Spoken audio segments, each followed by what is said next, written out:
जी students, कैसे हैं आप सब। मैं उम्मीद करता हूं कि आप सब ठीक ठाक होंगे।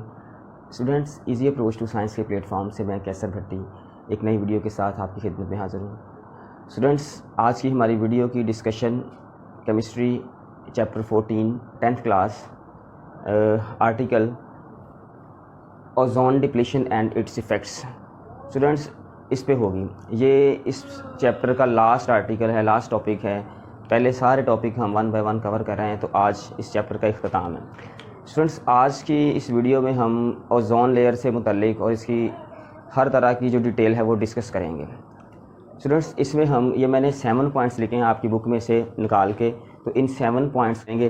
पहला हम इसमें देखेंगे इंट्रोडक्शन ऑफ ओजोन। इसका इंट्रोडक्शन देखेंगे कि इसके इंट्रोडक्शन में कौन कौन सी चीज़ें आती हैं।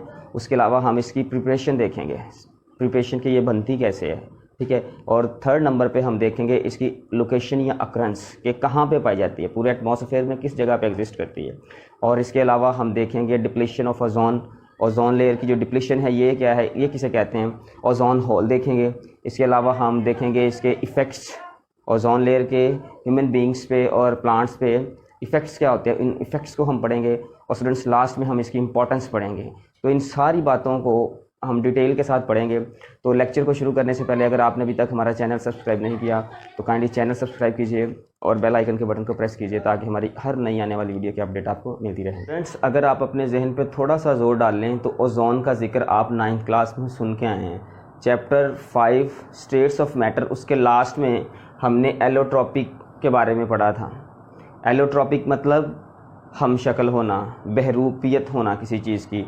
तो स्टूडेंट्स, ओजोन के बारे में भी ये फेमस है कि जिस तरह सल्फ़र जो है वो अपनी बहरूपियत शो करता है, ऐसे ही ऑक्सीजन जो है वो भी अपनी बहरूपियत या एलोट्रॉपिक फॉर्म को शो करता है। जैसे फ़र्ज़ करें, हम अक्सर आपने देखा ऑक्सीजन का मॉलिक्यूलर फार्मूला होता है ये, लेकिन ओजोन जो है इसका मॉलिक्यूलर फार्मूला होता है ये डायटोमिक है, ये ट्राइएटोमिक मॉलिक्यूल है। नंबर ऑफ़ एटम्स का फ़र्क है, ठीक है। अब ऑक्सीजन, ये भी ऑक्सीजन है, ये भी ऑक्सीजन है, लेकिन ये वाली जो ऑक्सीजन है वो इस वाली ऑक्सीजन की एलोट्रॉपिक फॉर्म है। तो अब पहली बात तो ये होगी इंट्रोडक्शन में कि जो ओजोन होता है असल में ये एलोट्रॉपिक फॉर्म है किस चीज़ की, ऑक्सीजन की। तो ये ऑक्सीजन की एलोट्रॉपिक फॉर्म है। अगर आप इसकी स्मेल की बात करें तो स्मेल इसकी हमेशा पंजेंट होती है। पंजेंट मतलब चुभने वाली गैस होती है। जब आपको पता चल रहा है कि ये गैस है तो गैस की कोई ना कोई स्मेल होती है, तो इसकी जो स्मेल होती है वो पंजेंट स्मेल होती है। अगर कलर की बात करें, देखिए आपने सुना होगा कि गैस का कोई कलर नहीं होता, लेकिन इसका बिल्कुल लाइट सा एक हल्का सा कलर होता है, पेल ब्लू इसका कलर होता है। याद रखना है आपने, पेल ब्लू इसका कलर होता है ओजोन का। ओजोन कैसे प्रिपेयर होती है, ओजोन की तैयारी क्या है, यानी कौन कौन से रिएक्शंस होते हैं जिसके बाद ओजोन बनती है। तो स्टूडेंट्स, केमिकल फार्मूला मैंने आपको ऑलरेडी बताया हुआ है, ये आपके पास है O3। तो कैसे बनती है ओजोन, जब भी ऑक्सीजन का डाइएटॉमिक मॉलिक्यूल किसी मोनोएटॉमिक मॉलिक्यूल जो कि ऑक्सीजन का हो उसके साथ रिएक्ट करती है तो O3 बनता है, ठीक है। ऑक्सीजन का डाइएटॉमिक मॉलिक्यूल मोनोटॉमिक मॉलिक्यूल के साथ जब आपस में रिएक्शन करता है तो इसके नतीजे में इसके आउटपुट में O3 बनता है और O3 ओजोन कहलाता है। 3rd पॉइंट डिस्कस करते हैं। 3rd पॉइंट में है अकरेंस ऑफ ओजोन या लोकेशन ऑफ ओजोन, कि ओजोन की लेयर कहाँ पे बनती है, ठीक है। स्टूडेंट्स, याद रखना 2 वर्ड यहाँ पे आपके आर्टिकल में यूज़ होने, ओजोन और ओजोन लेयर। ओजोन से मुराद वो गैस है जिसे हम O3 कहते हैं, और ओजोन लेयर से मुराद ओजोन की एक बाकायदा प्रॉपर तय जिसमें उसकी कंसंट्रेशन मैक्सिमम होती है। तो दोनों चीज़ें, फ़र्ज़ करें ये आपके पास अर्थ है, ठीक है जी, ये आपके पास अर्थ है, ठीक है। अर्थ की ऊपर वाली सरफेस है, आप फ़र्ज़ कर लें। मैंने आपको फर्स्ट लेक्चर में बताया था कि आपका जो एटमॉस्फेयर है वो एक ग़िलाफ़ है जिसने आपकी अर्थ को पूरी तरह से घेरा हुआ है इर्द गिर्द से, और इसकी जो टोटल लेयर्स हैं वो मैंने बताई थी आपको कितनी होती हैं, 4 होती हैं। ये अगर फ़र्ज़ कर लें कि आप 4 लेयर्स हैं, ठीक है। इन 4 लेयर्स के हमने नाम रखे थे, ठीक है। पहले का नाम रखा था ट्रोपोस्फीयर, स्ट्रेटोस्फीयर, मेसोस्फीयर और थर्मोस्फीयर, ये थी। अब जो ओजोन है ये तो पूरे एटमॉस्फेयर में पाई जाती है, यहाँ पे भी, यहाँ पे भी, यहाँ पे भी, यहाँ पे भी, थोड़ी कहीं पे ज़्यादा कंसंट्रेशन है, कहीं पे थोड़ी है, लेकिन पाई ओवरऑल हर जगह पे जाती है। लेकिन अगर हम बात करें ओजोन लेयर की, तो स्टूडेंट्स याद रखना कि जो ओजोन लेयर है वो स्ट्रेटोस्फीयर के बिल्कुल मिड में पाई जाती है, यहाँ पे पाई जाती है। अगर इसकी आप यहाँ से लेकर यहाँ तक लंबाई या लेंथ मेजर करें तो वो स्टूडेंट्स कहते हैं कि 20 से 30 किलोमीटर के दरमियान में होती है। ये इसकी सरफेस एरिया से या सतह ज़मीन से इसकी हाइट होती है जहाँ पे ये एग्जिस्ट करती है लेयर्स की फॉर्म में। यानी यहाँ पे O3 की कंसंट्रेशन बहुत ज़्यादा होती है, मैक्सिमम कंसंट्रेशन होती है, और ये एक स्क्रीन की तरह काम करती है। इसकी मोटी जो है लेयर एक बन जाती है जिसको हम कहते हैं कि ये ओजोन लेयर है। तो स्टूडेंट्स ये इसकी अकरेंस होगी। अब एक यहाँ पे क्वेश्चन थोड़ा सा अगर आप गौर करें तो अराइज होता है कि अब ये लेयर यहाँ पे क्यों बनी हुई है, यहाँ पे भी बन सकती थी, यहाँ पे भी बन सकती थी, क्योंकि हमने पढ़ा है फर्स्ट लेक्चर में कि ओजोन इसमें मैक्सिमम पाई जाती है। तो ये सेंटर में ही क्यों बनती है? तो स्टूडेंट्स याद रखना आपने कि सेंटर में इसलिए बनती है कि अगर हम यहाँ पे देखें तो यहाँ पे भी ऑक्सीजन के O3 मॉलिक्यूल हैं, ठीक है, O3 मॉलिक्यूल्स हैं यहाँ पे भी, लेकिन जितने भी यहाँ पे O3 मॉलिक्यूल्स हैं उनको क्या करना पड़ता है, सूरज की जो रेज़ होती हैं, सन से आने वाली अल्ट्रावायलेट रेज़ हैं, उनको फेस करना पड़ता है। ये वाली O3 जो हैं, जो ऊपर की जो स्ट्रेटोस्फेयर की ऊपर वाली लेयर में होती हैं, इनको सबसे पहले अल्ट्रावायलेट रेज़ फेस करना पड़ती हैं। अल्ट्रावायलेट रेज़ होती हैं ये एनर्जेटिक रेज़ होती हैं, इनमें एनर्जी जो है वो मैक्सिमम होती है।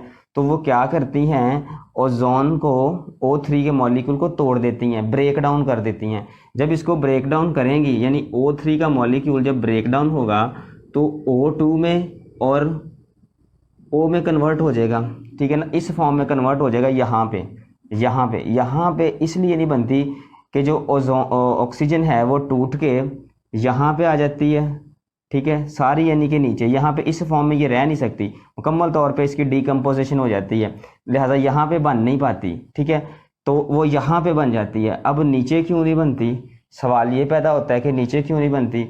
नीचे इसलिए नहीं बनती क्योंकि यहाँ पे O जो है एटॉमिक फॉर्म में ऑक्सीजन है वो पाया नहीं जाता, क्योंकि इसको बनने के लिए ये देखें इसकी ज़रूरत होती है। अब नीचे अगर आप देखें इस वाली सरफेस पे O2 तो मिल जाता है लेकिन O नहीं मिलता, जिसकी वजह से यहाँ पे इसकी कंपोजिशन नहीं हो पाती, लिहाजा यहाँ पे भी नहीं पाई जाती, ऊपर भी नहीं पाई जाती। ऊपर इसलिए नहीं पाई जाती क्योंकि ओजोन की डिकम्पोजिशन हो जाती है, क्योंकि पहले जो हैं अल्ट्रावायलेट रेज यहाँ पे फेस करती हैं आके, और दूसरे नंबर पे यहाँ पे इसलिए नहीं बनती क्योंकि यहाँ पे O यानी मोनोटॉमिक मॉलिक्यूल एग्जिस्ट नहीं करता।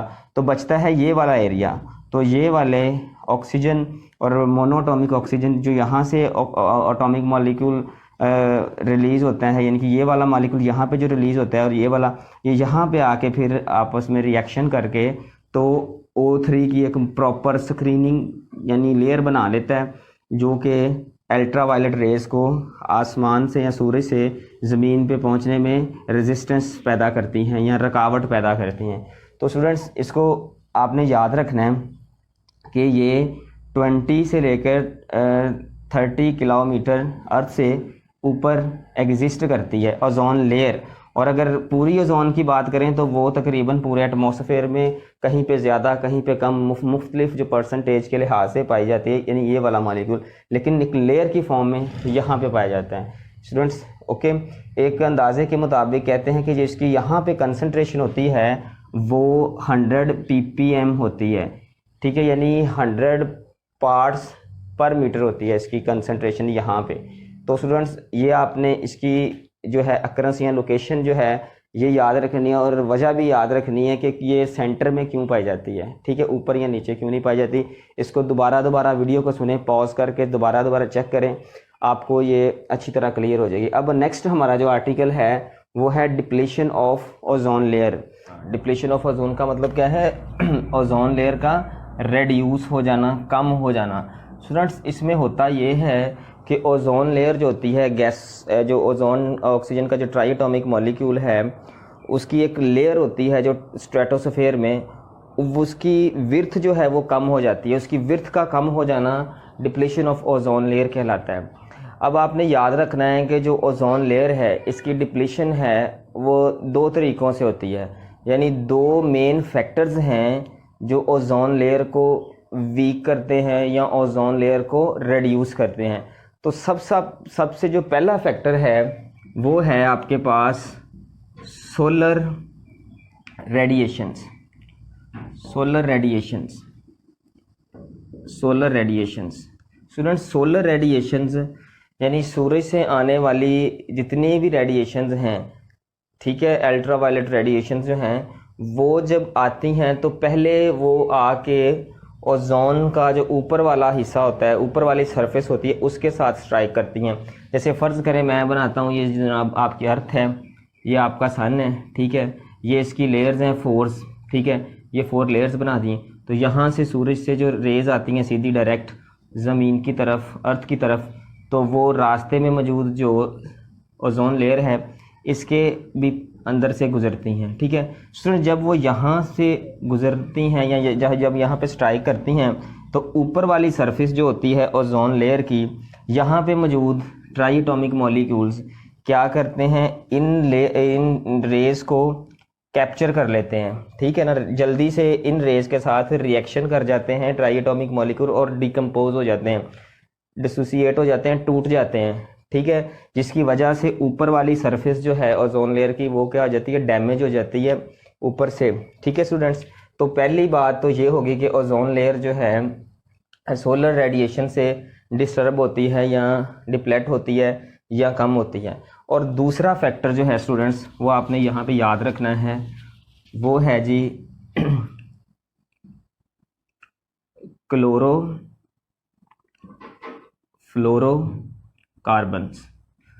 क्लोरोफ्लोरोकार्बन्स को हम CFCS भी कहते हैं, क्लोरोफ्लोरोकार्बन्स, ठीक है, इसको शॉर्ट फॉर्म में ऐसे भी कह देते हैं। ये क्या होते हैं जी क्लोरोफ्लोरोकार्बन स्टूडेंट्स? है ये पेंटा एटॉमिक मॉलिक्यूल है। पेंटा एटॉमिक मॉलिक्यूल कैसे, यानी इसमें 5 जो एटम हैं वो पार्टिसिपेट करते हैं। इसमें 3 क्लोरीन के एटम होते हैं, 1 फ्लोरीन का होता है और 1 ही आपके पास कार्बन का होता है। टोटल 5, 1 2 और 3 5 हो गए, ठीक है। यानी कि ये इस तरह आप इसे कह सकते हैं CFCl3। ये टोटल 5 एटम से मिलके बना हुआ एक मॉलिक्यूल है जिसे हम क्लोरोफ्लोरोकार्बन कहते हैं। ये स्टूडेंट्स जो है डिप्लीशन की वजह बनता है, ओजोन लेयर को रिड्यूस करने की वजह बनता है। कैसे बनता है ये हम रिएक्शन के थ्रू देखेंगे। उससे पहले स्टूडेंट्स समझें कि फ़र्ज़ करें ये आपके पास कार्बन है, ठीक है, इसने एटम्स को इस तरह अपने साथ जोड़ा हुआ है, फ्लोरीन, कार्बन, क्लोरीन, ये 3 क्लोरीन के एटम हो गए। अब ये बॉन्ड है, ठीक है, इलेक्ट्रॉन, आमतौर पे कोई भी बॉन्ड होता है तो उसमें 2 इलेक्ट्रॉन पार्टिसिपेट करते हैं। अब ये 2 इलेक्ट्रॉन आपस में पार्टिसिपेट कर रहे हैं। जब ये वाला बॉन्ड यहाँ से टूटेगा तो इसकी जो न्यू शक्ल होनी है आफ्टर द डिकम्पोजिशन वो इस तरह होगी स्टूडेंट्स, Cl, ये वाला इलेक्ट्रॉन इसके ऊपर ज़ाहिर हो जाएगा और ये वाला जो है क्लोरीन का जो 1 इलेक्ट्रॉन है ये यहाँ पे चला जाएगा। तो इस तरह इस फॉर्म में जब आ जाएगा ये वाला मॉलिक्यूल, तो ये वाली जो चीज़ है क्लोरीन का रेडिकल जो है ये सारी ख़राबी करता है, यानी ये सारा पार्टिसिपेट करता है ओजोन को रिड्यूस करने में, ठीक है। कैसे करता है वो हम रिएक्शन एक देखते हैं, उस रिएक्शन से आपको समझ आ जाएगी। तो ये हम इसको लेके चलेंगे और ओजोन लेयर पे या ओजोन के मॉलिक्यूल पे इसको अप्लाई करवाते हैं, ठीक है। तो स्टूडेंट्स बड़ा इजी रिएक्शन है ये। शॉर्ट क्वेश्चन में बाज़ दफ़ा वो पूछ लेता है कि जी आप CFC के जो रिएक्शंस हैं वो एक्सप्लेन करें, तो इसलिए ध्यान आपने रखना है। स्टूडेंट्स देखें, ये आपके पास ऑक्सीजन ट्राइएटॉमिक फॉर्म में पड़ा हुआ है, ठीक है। यहाँ पे जब किसी तरह से जो ये इसने डिकम्पोजिशन किया वहाँ से जो रेडिकल है वो जब इसके साथ आके कंबाइन होगा इस तरह, तो ये इसको क्या कर देगा, डिकम्पोज कर देगा, इसको तोड़ देगा, ब्रेक डाउन कर देगा। तो जब ब्रेक डाउन करेगा तो इसका मतलब, इसका मकसद यही होता है कि इसमें से एक ऑक्सीजन ले। तो जनाब इसमें से एक ऑक्सीजन जो है ये ले लेगा ये वाला रेडिकल और इस शक्ल में आ जाएगा, ठीक है।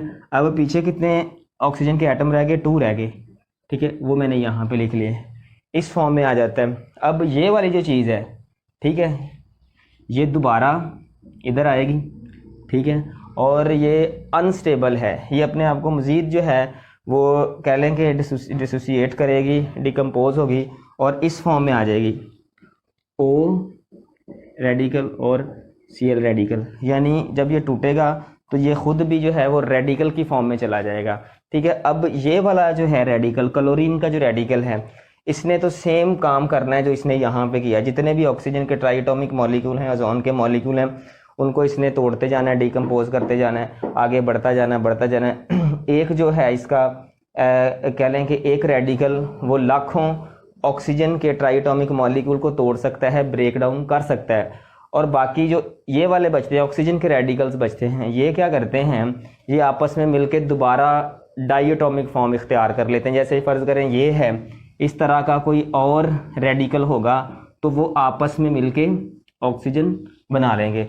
तो स्टूडेंट्स ये इसके रिएक्शंस हैं, इसी तरह होता रहता है कि तो देखें नुकसान किसको है, ओजोन को। इस तरह ओजोन लेयर में मुसलसल ये वाले रिएक्शंस होते रहते हैं क्लोरोफ्लोरोकार्बन की वजह से, और जो क्लोरीन रेडिकल है वो आगे आगे आगे इसको तोड़ता जाता है, और जो ऑक्सीजन का रेडिकल होता है वो आपस में दोबारा रिकम्बाइन होके ऑक्सीजन में कन्वर्ट होता जाता है, और इस तरह ओजोन की जो लेयर है वो नीचे से ख़राब होती जाती है, नीचे से वो कह लें कि रिड्यूस होती जाती है। तो इस तरह फिर ये दोनों फैक्टर्स, सोलर रेडिएशन ऊपर से और क्लोरोफ्लोरोकार्बन्स नीचे से उसको रेड्यूस करते हैं, किसको, ओजोन की लेयर को। स्टूडेंट्स क्लोरोफ्लोरोकार्बन्स जो हैं बाज़ कंट्रीज़ में तो बैन है, ये अलाउ नहीं है, ठीक है, लेकिन फिर भी लोग किसी हद तक इसको यूज़ करते हैं। तो स्टूडेंट्स पाकिस्तान में भी इसको बैन किया गया है, लेकिन उस लेवल पे इसकी रोकथाम नहीं है कि लोग इसको करते हैं। अब ये क्लोरोफ्लोरोकार्बन्स जो हैं इसका सोर्स क्या है, कहाँ से पैदा होते हैं। स्टूडेंट जितने भी ये हमारे कूलिंग इफ़ेक्ट देने वाले ऑपरेटर्स हैं, इक्विपमेंट्स हैं, जैसे जिनमें है रेफ्रिजरेटर्स हो गया या फिर एयर कंडीशनर्स हो गया, ये सारे इनके अंदर केमिकल्स यूज़ किया जाता है ठंडक पैदा करने के लिए, जो कि अगर किसी तरह बाई चांस लीक आउट हो जाए तो वो सारा जो ये वाले केमिकल्स हैं ये फ़िज़ा में चले जाते हैं, एटमॉस्फेयर में चले जाते हैं, और वहाँ पे जाके स्ट्रेटोस्फेयर के मिड में जो लेयर पाई जाती है जिसे हम ओजोन लेयर कहते हैं, उसको जाके डिस्टर्ब करते हैं, उसको डैमेज करते हैं। तो इस तरह फिर ये उसके लिए ख़तरा है। तो इस तरह हम फिर कह सकते हैं कि क्लोरोफ्लोरोकार्बन्स और जो सोलर रेडिएशंस हैं ये दोनों ही अहम किरदार अदा करते हैं, ये दोनों ही रिस्पॉन्सिबल होते हैं ओजोन लेयर को रिड्यूस करने में, उसको कम करने के लिए। तो स्टूडेंट्स हमारा जो पॉइंट नंबर 5 है ओजोन होल, अब हम इसे डिस्कस करेंगे। ओजोन होल में क्या होता है स्टूडेंट्स, कि जो ओजोन की लेयर है इसके ख़ास रीजन में, ख़ास इलाका में एक सुराख हो जाता है। सुराख से मुराद ये है कि इस यहाँ से जो सूरज की अल्ट्रा वायलेट रेडिएशंस हैं वो डायरेक्ट ज़मीन पे आना शुरू कर देती हैं, ठीक है। तो जिसको हम कहते हैं कि यहाँ पे ओजोन होल बन गया है, यानी कि ओजोन की लेयर में, ओजोन की सरफेस में एक सुराख बन गया है, इसको हम ओजोन होल कहते हैं। स्टूडेंट्स 1980 में अंटार्कटिका बरआज़म में ओजोन होल को रिकॉर्ड किया गया, ठीक है। उन्होंने देखा कि ओजोन की लेयर में, ओजोन की सरफेस पे एक बहुत बड़ा होल बन रहा है जो वहाँ पे रहने वाले लोगों के लिए इंतहाई ख़तरनाक है। इसके अलावा 1990 में आर्कटिक में भी सेम इसी तरह का एक होल देखा गया। तो इस तरह ये दो ऐसी जगह हैं जहाँ पे इसको रिकॉर्ड किया गया, देखा गया है, और इसके अलावा दुनिया में और भी बहुत सारी जगह होंगी जहाँ पे इस तरह के होल्स बन रहे हैं। तो स्टूडेंट्स हम कहने का मकसद ये है कि ओजोन होल कहते ही उस जगह को हैं या उस एरिए को हैं जहाँ पे डायरेक्ट सूरज से अल्ट्रावायलेट रेडिएशन ज़मीन पे आना शुरू कर दें, ठीक। नेक्स्ट हमारे पास आता है effects of ozone depletion. Ozone layer के रेड्यूस होने से या ओजोन लेयर की डिप्लेशन से क्या असरात पड़ते हैं अर्थ पे, इंसानों पे हमने देखने हैं, जानवरों पे और पौधों वगैरह पे, सब पे हमने ओजोन लेयर के रेड्यूस होने के असरात देखने हैं। तो स्टूडेंट्स इसमें यह है कि अगर तो ओजोन लेयर अपनी एक स्पेसिफ़िक विर्थ में रहेगी तो ठीक है, अगर इसकी विर्थ में इसकी मोटाई में कोई चेंजिंग आती है क्लोरोफ्लोरोकार्बन की वजह से या सोलर रेडिएशंस की वजह से, तो ये अच्छे खासे असरात जो है वो अर्थ पे रहने वाले जो ऑर्गेनिज़म्स हैं उनकी ज़िंदगी पे डालती है। ठीक है, इससे बहुत सारी बीमारियां जन्म लेती हैं, जिन बीमारियों में सबसे पहली जो बीमारी और बड़ी फेमस बीमारी है वो है skin cancer. Skin cancer students तब होती है जब ओजोन लेयर में किसी तरह से डिप्लीशन हो जाए। ठीक है, वजह कोई भी हो सकती है, या फिर उसमें हॉल पड़ जाए।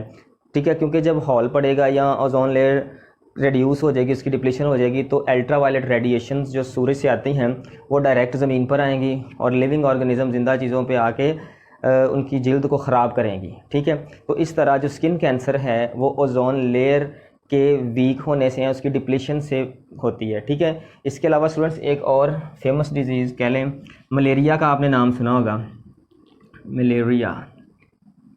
ठीक है, मलेरिया जो है एक इन्फेक्शियस डिज़ीज़ है, इन्फेक्शन कह लें, इन्फेक्शियस डिज़ीज़ है। और ये जो डिज़ीज़ है ये भी इसमें हॉल होने से या इसके डिप्लेशन होने से क्रिएट होती है। ठीक है, इसके अलावा स्टूडेंट्स अगर आप देखें नंबर 3 पे, तो क्लाइमेट चेंज जो है, ठीक है, क्लाइमेट चेंज